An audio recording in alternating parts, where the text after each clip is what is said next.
Mock लगाते हैं, ये सब करते हैं, लेकिन सही तरीके से जब एनालाइज नहीं करते ना मॉक का, वो सबसे गलत चीज़ होती है।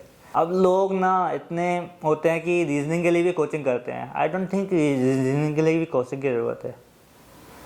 या फिर यूट्यूब वीडियोस बहुत देखते हैं कि मैं बिल्कुल प्रॉपरली रीजनिंग वो करूँगा। आप मॉक्स लगाइए ना, रीजनिंग अपने आप स्ट्रांग हो जाएगी। लोग बहुत कहते हैं, सोचते हैं कि ऐसे पे एग्ज़ाम आएगा ना तो करंट पढ़ लूँगा, बट करंट ऐसी नहीं आती है। हेलो गाइस, मेरा नाम सर्विस पाठक है। मैं ललितपुर सिटी उत्तर प्रदेश से बिलोंग करता हूँ। मेरा चयन एसआई इंस्पेक्टर पर हुआ है एसएससी सीरियल 2019 से। मैं अभी फ़िलहाल भोपाल जोन में पोस्टेड हूँ और मैं अंकित सर का धन्यवाद देना चाहूँगा कि इन्होंने इस चैनल के थ्रू मुझे आप सबसे जुड़ने का मौका दिया। हाँ, तो 2022 का मेंस आ रहा है जैसे, तो इसके लिए मैं आपको कुछ बताना चाहूँगा अपनी तरफ से, जो मैंने गलतियाँ की है, उन गलतियों से क्या सीखा है या फिर आप क्या कर सकते हैं। तो लाइक मेंस है, तो फर्स्टली मैं बोलूँगा कि आप मॉक्स पर थोड़ा सा ज़्यादा ध्यान दीजिए। जैसे पैटर्न है, इस हिसाब से 390 का है, तो कोशिश कीजिए कि 300 to 70 स्कोर ला पाएँ। अब डिटेल में बात करें तो मैथ्स यहाँ पे आपके 30 क्वेश्चंस का है, 30 क्वेश्चंस आपके रीजनिंग है, 45 इंग्लिश है, 25 जीके है और कुछ क्वेश्चंस आपके कंप्यूटर हैं। तो इसमें आप क्या कर सकते हैं, तो आपने सभी लोगों ने तैयारी तो अच्छे से कर ही रखी होगी, जिसने नहीं की होगी तो फिर कह नहीं सकते। जिसने तैयारी कर रखी है तो उनके लिए कुछ है, लाइक मैथ्स। लोग मॉक लगाते हैं, ये सब करते हैं, लेकिन सही तरीके से जब एनालाइज नहीं करते ना मॉक का, वो सबसे गलत चीज़ होती है। लाइक आपने मैथ्स का एनालाइज किया, तो अब लोग कहते हैं कि 30 क्वेश्चन है, 26 भी सही होगा, चलो और बहुत अच्छे हैं। तो एज कभी भी आप मत बोले कि बहुत अच्छे हैं। सबसे बड़ी गलती हमारी तैयारी के दौरान। आप कोशिश करिए कि मैथ्स और रीजनिंग सिर्फ ऐसे सब्जेक्ट है जहाँ पे आप फुल विद कॉन्फिडेंस ला सकते हैं। तो मैथ्स में हमेशा ट्राई कीजिए कि आप 30 आउट ऑफ 30 भी सही हो जाए, और इस बार तो आपको टाइम भी काफ़ी है, तो आप ईजिली कर सकते हैं। अब आते हैं इंग्लिश पे। इंग्लिश में अच्छे मार्क्स लाने के लिए आपको सबसे ज़्यादा ज़रूरी है प्रैक्टिस। जितनी ज़्यादा आप रीडिंग करेंगे, प्रैक्टिस करेंगे, क्वेश्चंस की प्रैक्टिस करते जाएंगे, आपका स्कोर अपने आप इंग्लिश में स्ट्रांग होता जाएगा। ये नहीं कि आप वही रूल्स बार बार पढ़ें, रूल्स बार बार पढ़ने से याद होंगे या नहीं होंगे इसकी गारंटी नहीं है, बट आप प्रैक्टिस करेंगे, आपके क्वेश्चंस गलत होंगे तो वो रूल आपको ज़रूर परमानेंट ज़िंदगी लाइफ टाइम के लिए याद हो जाएगा। ठीक है, ये तो रही आपकी CGL 22 मेंस की बात।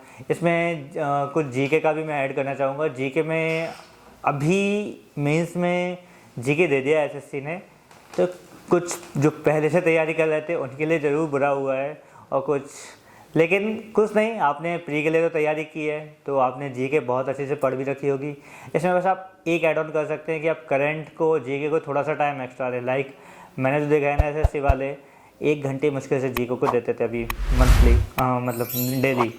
तो आप इसमें कर सकते हैं, आप जीके को थोड़ा सा 1.5 घंटे दे सकते हैं, उसमें आप करंट को भी आधे घंटे दे सकते हैं, ताकि आपका जीके में भी इसको सुधरे। क्योंकि अब सिर्फ मैथ्स और इंग्लिश पे आपका डिपेंड नहीं है सिलेक्शन, आपको जीके भी करना पड़ेगा।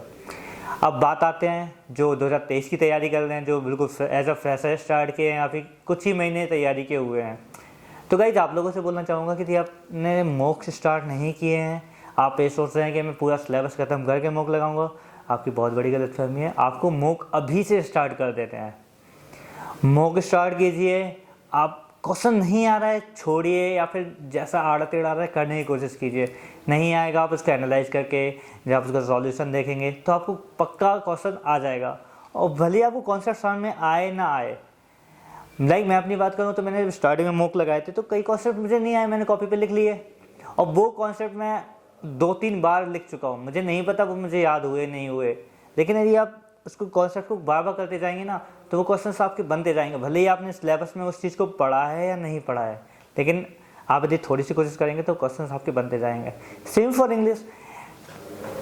इंग्लिश में भी आप प्रैक्टिस करेंगे। आपने मानो वर्ब के नहीं पढ़ा चैप्टर, आपने अभी तैयारी शुरू की, आपने वर्ब नहीं पढ़ा, लेकिन आप जब, क्योंकि बेसिक तो आप हाई स्कूल से पढ़ के आए ना, 9th 10th आपने ग्रामर तो पढ़ी है, कुछ ना कुछ हमारे माइंड में ज़रूर रहता है। तो आप इसको इस तरीके से पढ़ें कि आप प्रैक्टिस ज़रूर करें डेली। आप जैसे आपने यदि 3-4 महीने हो गए तैयारी के, तो अब आप ऐसा पैटर्न बना सकते हैं। आपको मैथ्स के डेली 100 क्वेश्चन करने हैं, इंग्लिश के डेली 200 क्वेश्चन करने हैं, जीके के आपको डेली 50-100 क्वेश्चन तो लगाने हैं। और करंट आपको, हाँ करंट आते हैं। लोग बहुत कहते हैं, सोचते हैं कि ऐसे एग्ज़ाम आएगा ना तो करंट पढ़ लूँगा, बट करंट ऐसी नहीं आती है। करंट आपको लास्ट ईयर से, मतलब रेगुलर करंट, आप सोचें कि मैं 1 महीने में पूरी करंट याद कर लूँगा, तो आई डोंट थिंक आप ओवर मीन्स एडवांस हैं या फिर बहुत ज़्यादा ब्रिलियंट है तभी कर सकते हैं। यदि आप एवरेज हैं तो ये इम्पॉसिबल है, गारंटीड। तो इसके लिए आपको क्या करना पड़ेगा, आपको रेगुलर थोड़ी थोड़ी करंट, लाइक कुछ सम्मेलन हुआ है या फिर किसी ने कोई अवार्ड जीता है, ये सब नदियाँ हुआ ये स्टैटिक में आ जाता है। बट कुछ चीज़ें आ जाती है, जैसे कुछ किसी नदी में कुछ स्पेशल काम हुआ या फिर किसी देश में कुछ हुआ तो उस देश की नदियाँ, ये सब आपको रेगुलर बेसिस पे, जैसे न्यूज़ में किसी देश का नाम आ गया, किसी अफ्रीका की किसी कंट्री का नाम आ गया, तो पता चले वो नदी का नाम नहीं आया, उसके देश की कुछ ऐसी नदी है, उसमें कुछ स्पेसिफिक हो, आपको करंट अफेयर में वो क्वेश्चन आ जाए। तो करंट अफेयर के क्वेश्चन इस तरीके से बहुत सारे बनते हैं, जो आप प्रीवियस क्वेश्चन देखेंगे ना तो आपको पता चलता जाएगा। और रही बात रीजनिंग की, अब लोग ना इतने होते हैं कि रीजनिंग के लिए भी कोचिंग करते हैं। आई डोंट थिंक रीजनिंग के लिए भी कोचिंग की ज़रूरत है, या फिर यूट्यूब वीडियोस बहुत देखते हैं कि मैं बिल्कुल प्रॉपरली रीजनिंग वो करूँगा। आप मोक्ष लगाइए ना, रीजनिंग अपने आप स्ट्रांग हो जाएगी। बस इतना ही कहूँगा कि आप जितनी ज़्यादा प्रैक्टिस करेंगे उतना अच्छा स्कोर करेंगे। और सबसे मेन चीज़ कंसिस्टेंसी, ये नहीं आज ये एग्ज़ाम आया, अरे बैंक का एग्ज़ाम है मेरा फरवरी में, 1 महीना थोड़ा CGL को डिले पोस्टपोन कर देता हूँ, कोई प्रॉब्लम नहीं है, वो हो जाएगा। आपने यदि 1 महीने छोड़ा ना तो आप सोच लीजिए आपका CGL नहीं निकल पाएगा, एक गारंटी दे सकता हूँ मैं, यदि आप एवरेज स्टूडेंट है तो। ठीक है, तो आप कंसिस्टेंसी बना के रखिए, बीच में यहाँ वहाँ मत भटकें। आपके पास जितना टाइम है, 6 महीने या जितना भी, शायद मेरे ख्याल से 2023 का जुलाई में है एग्ज़ाम, तो आप 6 महीने कंसिस्टेंसी दीजिए। आप फ्रेंड्स के साथ थोड़ा सा कम टाइम स्पेंड कीजिए और फंक्शंस वगैरह में जाना हो पॉसिबल हो तो कम करिए। 10 से 12 घंटे आप मिनिमम स्टडीज़ को देंगे तो आपका सिलेक्शन श्योर है। इसी के साथ थैंक यू।